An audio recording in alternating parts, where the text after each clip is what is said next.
YouTube, how's it going? The Goat House is back. In this video right here, I am ranking every offense in the NFL for the 2019 season. So we're ranking all 32 teams from 32 to 1 based off their offense, kind of predicting the upcoming season. And then after this video, I will be doing a defensive version too. So this video is actually releasing August 27th. So if you're watching the day it comes out, expect the defense video tomorrow, which is the 28th. Plenty more to get to before the season actually starts, and then in season we'll have full coverage with all kinds of predictions, recaps every single week, and then updated power rankings every single week. So you're going to want to turn notifications on. You're going to want to subscribe. They much appreciate it. We're trying to get to that 40K goal by the end of this year. Click that like button. Check out our Twitter, link in the description. I'll talk live during games on the Twitter there.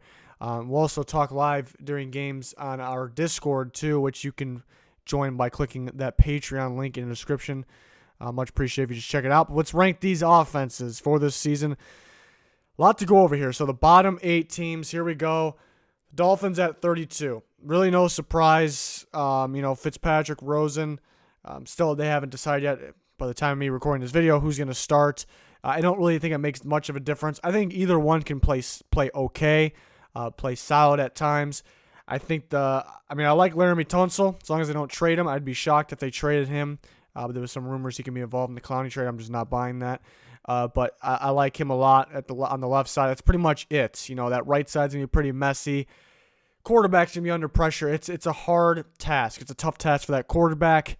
I don't think their run game could, is anything out of this world where it can, open anything up in the pass game. Kind of falls back on the offensive line as well. So that's why I think, they're kind of lacking top-tier weapons too. So that's why they're at the bottom. The Giants, no matter who the quarterback is, I think will struggle. Their run game will be really good, but I think teams will pretty much stack the box because they won't be really threatened from this pass game because the quarterback and the weapons. 30 is the Redskins. Really, no matter, I know Case Keenum's starting. It really doesn't matter. I don't think they have the right weapons. Pretty good running group. I think the running game will be solid. Interesting is they're pretty much all injury prone there for the running back, so that's a little scary. But I don't know if they'll be able to throw the ball downfield all that well. It's really on their defense. And then, I don't think any of these offenses are bad. It's just kind of tough putting some of these teams at the bottom. I think every offense really in the league can put up points and can score. It's just tough having these teams down here because it almost looks like I'm calling them bad, but I'm really not. The Bills at 29. I think Josh Allen could really get something going here. A couple new guys in there, young core, young talent everywhere on that team. Nothing, elite about it though. I think their defense will be their game, and their offense could struggle to put up some points sometimes. I think the Jets could put up a good amount of points here and there. I think one week they'll really get on the scoreboard, and they could be off one week. It just really depends on Darnold. He can have his weeks where he's turning the ball over, which I still expect. He's still young, still got a little bit of ways to go. But then they'll have the weeks where if he doesn't turn it over, they'll score some points. So it's a tough team to rank, the Jets. But, as of now, I believe in Darnold's future. I don't really believe in Darnold for this year. And people get mad at me about that. And I'm not a Gase believer either. So until they show me something that is pointing me in the direction of them being like way better than this is where I have to put them. And they could prove me wrong this year. It's just there's nothing leading me to put them higher in this. That's my point. With Gase, with Darnold's heading in the right direction, look good in preseason, but they get Le'Veon. So the offense is better than last year. It's just, are they going to be better than these teams? They may score more points per game than a team like the Broncos, but in clutch time and in a very important game, I trust a team like the Broncos a little more. I think Flacco, I'm starting to think Flacco could be pretty solid. Nothing crazy. At times they'll struggle to score, and I think there'll be some weeks where they can put up some points. Good change for Flacco. I think it's the right change, right system. They do have Lindsey, a couple other running backs, and their receiver unit's better than people think. So the Broncos at 27, still towards the bottom though. An offense that could be solid, but compared to some teams at the top, I guess not so much. Jacksonville Jaguars, another team that's impossible to predict. What kind of Nick Foles are we going to get? What is Fournette? What kind of Fournette are we going to get? Is he going to be there? Is he going to be playing every week? Are they going to trust him? Are they going to give him the load? I think he's a darn good running back if they give him the opportunity. Is the offensive line going to be healthy? What led me to put him down here, I do like Foles. Like I said, I like Fournette too. I like Foles. I think the receiver unit is underrated. I do like Marquise Lee. But, what's kind of keeping me down in this bottom 8 is just the play calling. I'm scared DeFilippo might be a little too involved. I don't like his play calling, and Marrone really hasn't been too successful anyways. So, I worry about them, in situational stuff, Will they call the right plays? Will they make the right decisions? And that's kind of why they're down here. The Cardinals at 25, another team that could be a pretty high-powered offense. I'm kind of back and forth on that team. 1 week I'm thinking this team's going to score a lot of points. They'll give up a lot of points. They'll score a lot of points. And then I'm thinking they still have a ways to go. And then the offensive line's a little rough. And the blitz could affect Kyler Murray, maybe in a bad way. But I think early in the year they'll really get going. They'll really get going, and they'll be known as kind of, if you look at through the first 5 weeks, maybe 6 weeks, they may be, in terms of statistics, they would actually probably be known as one of the top 10 offenses, but I think teams will start to figure that out. So this is kind of where I feel comfortable with them, throughout the whole season. The next 8 teams, I got the Niners at 24. Garoppolo's another one. What kind of Garoppolo are we going to get? Is he going to stay healthy too? Is this team going to stay healthy? That's the question. A lot of guys that could get hurt were hurt last year. Offensive line, some of the running backs. Garoppolo, I think he is so capable. He's very capable of being a very good quarterback, but I think he's inconsistent. 1 week he's going to look like that Garoppolo that deserved the money, and then 1 week, not so hot, not so good. So, I kind of want to see, they got to stay healthy because we really haven't got the chance to see this Shanahan offense in full effect with the Niners, I guess. But this is where I feel comfortable with them. The Titans at 23, another team. They're probably lower than 23 based off last year. I did not like their play calling last year. There's a change in who's calling plays. And I think they'll use Derrick Henry more. They were better with Derrick Henry in the second half of the season, using him the amount they did. I think they used him that way. Mariota was hurt too, didn't have Delaney Walker, and they have a much better receiving unit. They had Roger Saffold, so all those things point to the direction of them improving, but I just don't know if they improve by any more than this, but they were towards the bottom, so 23 is some improvement there. Cowboys at 22, and this is another reason this video is so hard to do, or these rankings I should say, because is Zeke going to play or not? I guess at this point I'm not expecting him to play and recording this video. I like Dak. I like some of the weapons. It's just nothing crazy. If Zeke's there, it gives him a bump, but not an insane bump. Maybe they're on the next page, but not further in the next page. So the Cowboys, I feel comfortable with them there. The Bengals at 21. The Bengals, they've as long as they're healthy in terms of Dalton, I guess, being healthy, and Finley's a pretty good backup too. They score some points. I know AJ Green's out. I've heard actually very recently, I was thinking 6 weeks, but I've heard he actually can come back week 3. So that's a good sign. That is best case scenario, so I'd still expect him back week 4 or 5, but that is a good sign.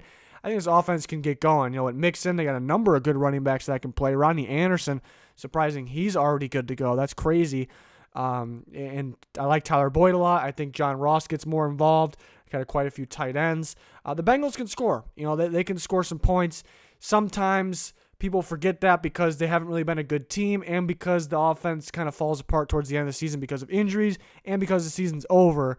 But right now and going into the season, this is kind of where I'm feeling them. 20 is the Buccaneers, and the Buccaneers team that statistically have been higher in this, and they make the right coaching change. But there's just not enough on that team to me. The offensive line is super inconsistent. Jameis Winston is super inconsistent. They don't have the receiver unit they've had. It's kind of just 2 guys there, and I think teams will figure that out. They don't have the right running backs that can play, but how much of an impact they're going to make. But I still have them at 20 because it's kind of like the Bengals. If they're healthy, they're going to throw the ball a lot. They're going to put points up on the board in terms of a point-scoring team. Yeah, but in an important game, clutch time, it's hard to trust this offense because I think there's a lack of weapons. I like the duo at receiver. They don't have the unit they used to have. The Panthers at 19. Another team really hard to predict because Cam Newton. How healthy is he? How healthy will he stay? I don't like that offensive line. Already got Cam hurt. And is he going to continue to get hurt? It's not a good look. Not a good look. They don't have the best receiver unit too to get creative, get fancy. And then I do like McCaffrey. McCaffrey's very exciting. player, one of the best backs, definitely the best receiving back. So I mean, that's where your offense is coming from. I like Cam. It's just hard to trust the health in the offensive line at this point. So they have potential to be better than. I mean, 19's not a bad rank too, and remembering that it is an offensive league, all these teams can score, but they could be better if I can trust them a little more, And the Colts are at 18, even without Andrew Luck. I think Brissett takes a step up from what we saw a couple years ago because he's grown, he's learned. Better offensive line, better weapons.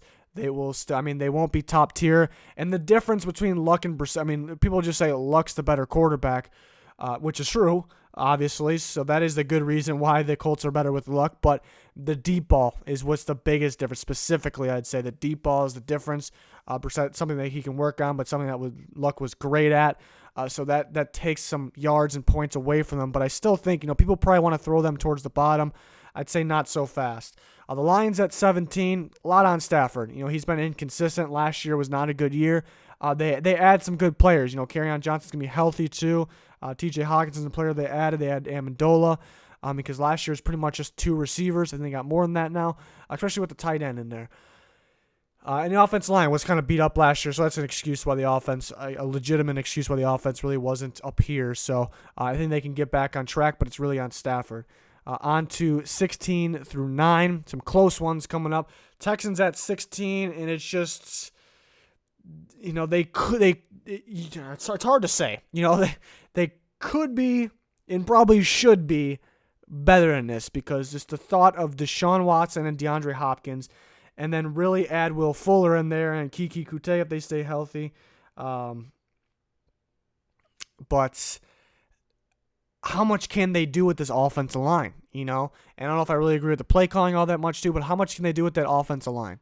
How much can they do? And a trade may happen after I'm recording this, which could, and the running back situation, but a trade could happen where they can gain an offensive lineman or a running back. But the way they sit, it's a passing team. It's a really good passing team, some top-tier talent, but what's kind of holding them back is that offensive line. And the same thing goes for this next team, the Minnesota Vikings. This offense should be much better than this, but will it be? I got them at 15. I think they have some top-tier talent with their receiver duo, obviously, with Adam Thielen and Stephon Diggs. They have a very good tight end group. Dalvin Cook, if he's healthy. The running back group in general is pretty solid. And then Kirk Cousins, I think he can play. He's no way a great quarterback, but he can throw the ball. He can play. Some weeks he's off. He's got to stay a little more consistent, but he can play. That's not my problem. The offensive line, it's the same thing with the Texans. The offensive line, to me, is holding them back. I think decision-making with the coaches over the last couple years, too, they made the right change in terms of play caller this year, so that could get better. But there's some things holding this team back, and they should be. It's pathetic, really, that they're not better in this, but it's a new year. Who knows? Maybe they can be. The Ravens, for an example, I think the Vikings should. There's no excuses why they should be better. I guess a couple teams had them. The Ravens are up here because they have a unique offense and they have weapons. I like Lamar Jackson. And he brings a game plan situation. It's tough to game plan against him for other teams. And then they have a good running back group. I would like to see Justice Hill involved. Hopefully he will be. I think he'll be fun in this offense. They added a receiver, so their offense has definitely got better. It's a unique offense. They'll throw teams off. That's mainly why they're up here at 14. And at 13 is the Bears. It's pretty much a similar situation as the Ravens. I really like the Bears receiver unit. They have some weapons at running back. It's not the greatest running back group, but they have weapons that can play. They have a very solid offensive line. The quarterback's the situation, and the Bears are a team that could be at the bottom, really, depending on how the quarterback plays. How does he improve? And they could be even higher than this, depending on how he plays. But it's a very unique system. It's a good system, so that is why they'll be up here. It's a hard team to stop. It's a hard team to game plan against, and they do have weapons. If Trubisky improves his game, even if it's slightly, that'll get him close to 10. It's hard to put them ahead of the top 10 though, even if he does improve. But I do have him at 13, so I think slight improvements for him, and the uniqueness of this offense puts him at 13. 12's the Raiders.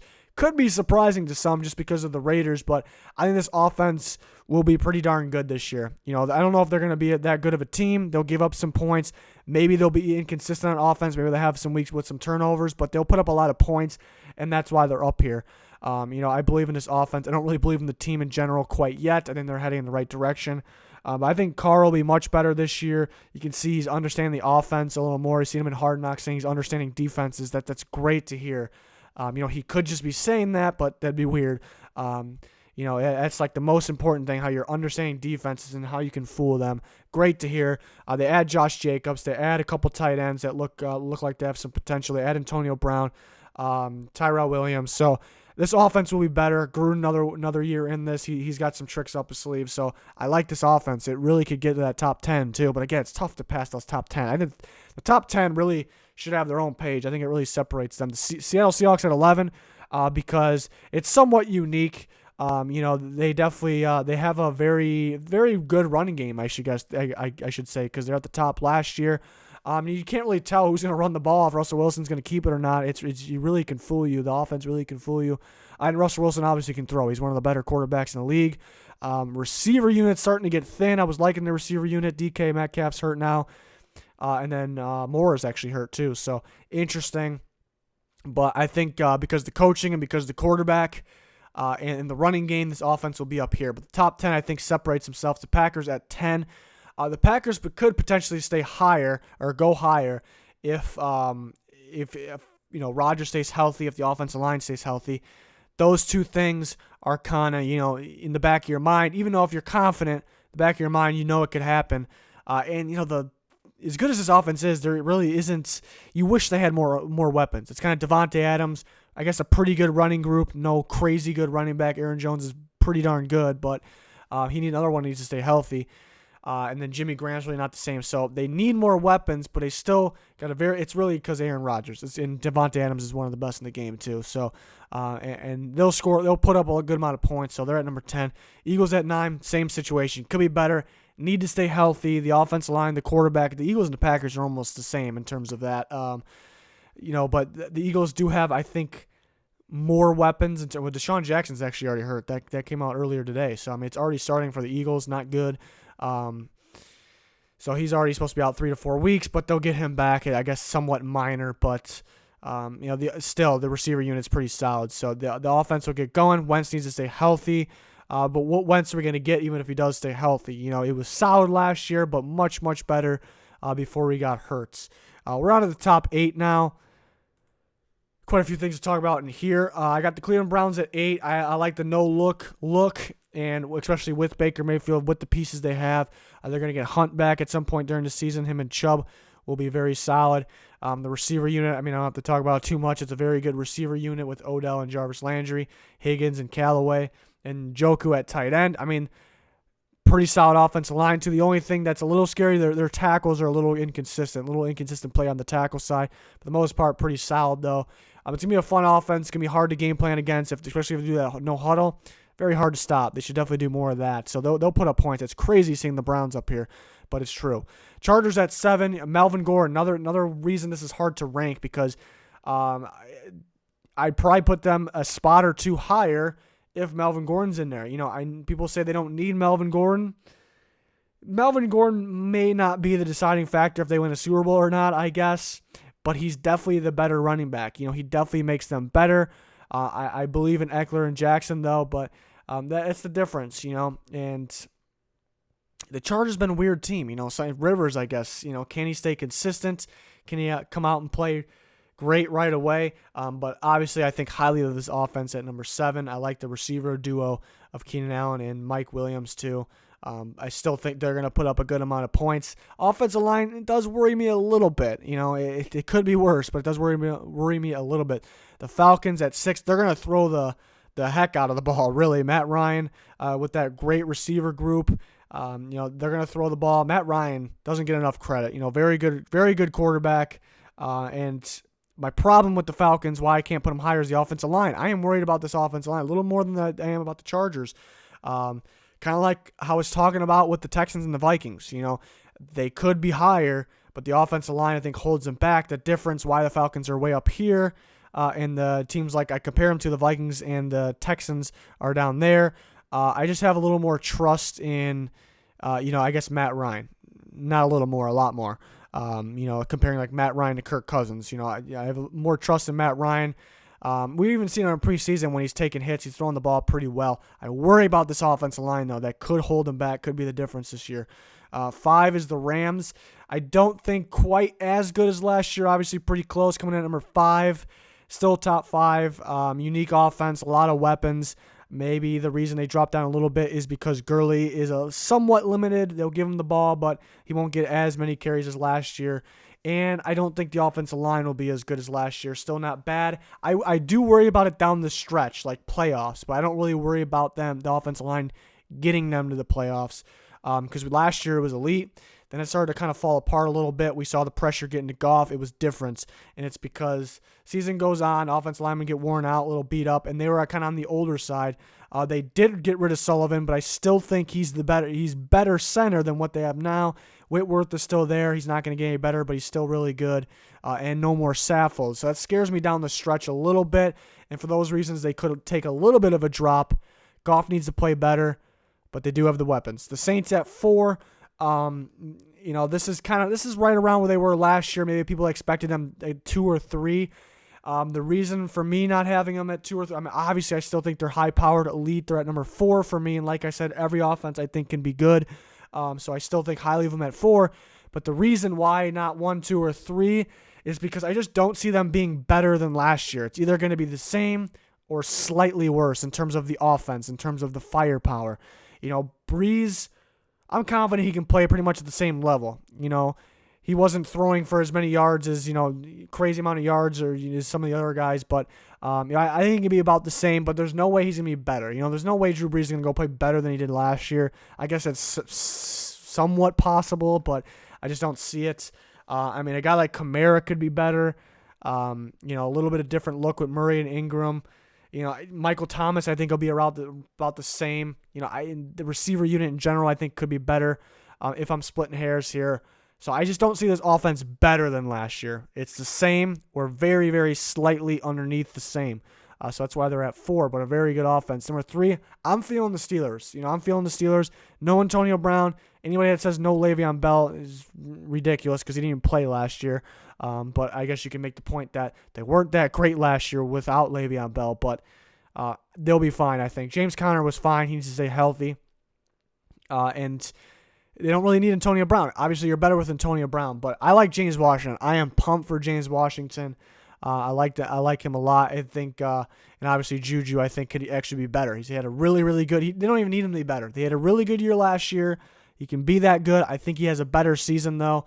And I think they got something. They got a chip on their shoulder. They got something to prove too. I think this offense is really good this year. Put up a ton of points.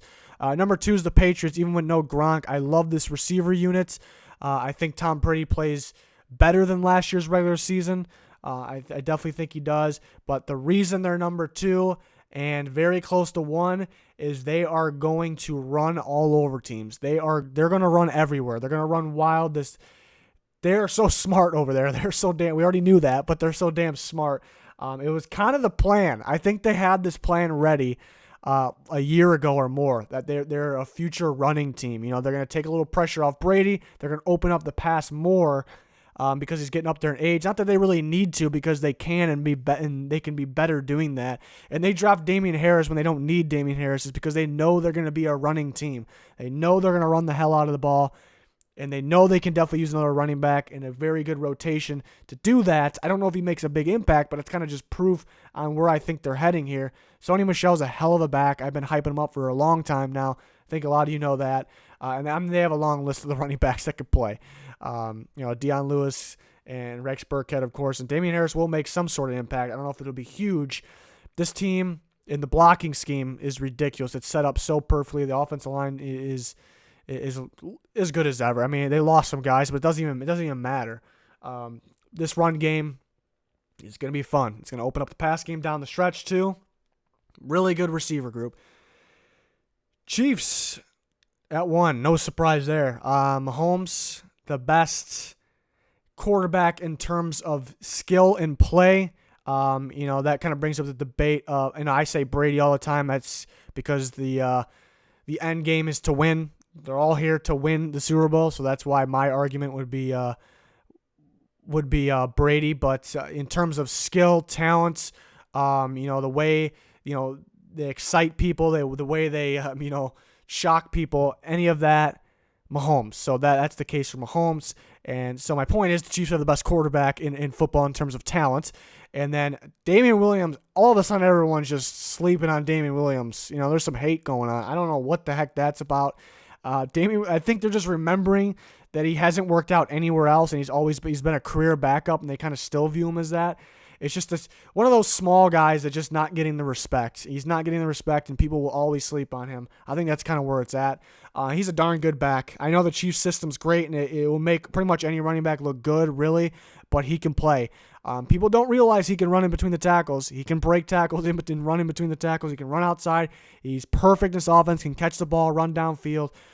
Very, very electrifying, very quick, very fast. Damian Williams can play. People are really sleeping. I know they have another couple running backs that can play. They got Darwin Thompson, who's like another version of Damian Williams, just not as fast and strong. That's good for the future. And they have Carlos Hyde, who I still think can play. They'll use him in short yardage. And then the receiver group actually got better because McCole Hardman is another version of Tyreek Hill, and they can use both at the same time. This offense got more creative, and it's another way to throw teams off. I think Sammy Watkins steps up as well. What we saw in the Colts playoff game, that's the Sammy Watkins I missed. That's the one I want. He has it in him. We know he has it in him. I think he can play a little better this year. And Travis Kelce, of course, is arguably the best tight end in football. Offensive line's looking good. It's the Chiefs. The Chiefs are one. The Chiefs are one. The Patriots, though, that run game in 2019 is going to be special. And by me saying that, I'm talking about it being a passing league. And it's a prediction. I could be wrong, but I feel pretty confident about that. Run game is going to be special. So I'm excited for that, bearing, hopefully no injuries, but excited for all these teams. Like I said, I think pretty much everyone's offense can be good at times. A couple of the teams at the bottom, could struggle for the most part, but I'm excited. Daniel Jones, even if he gets a start, he's looking pretty good. So the Giants could be pretty surprising. That was a team I'm kind of back and forth on because Barkley could really open the pass game, and he can be part of the pass game, but just the lack of receivers, I guess. But Evan Ingram, I guess, could take a step up too. So the Giants a lot of these teams, like I said, are very, very tricky. But let me know your guys' thoughts. We will do the defense video tomorrow if you're watching this the day it came out. But with the defense one is coming out. Maybe by the time you're listening to this, it's on the channel. Plenty more to come. I got to do my final predictions for the year still, each division, playoffs, Super Bowl.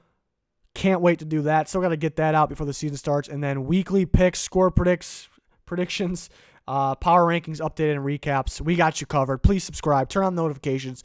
It'll be worth it. Thanks, everyone, for the support. Thanks for watching. Goodbye.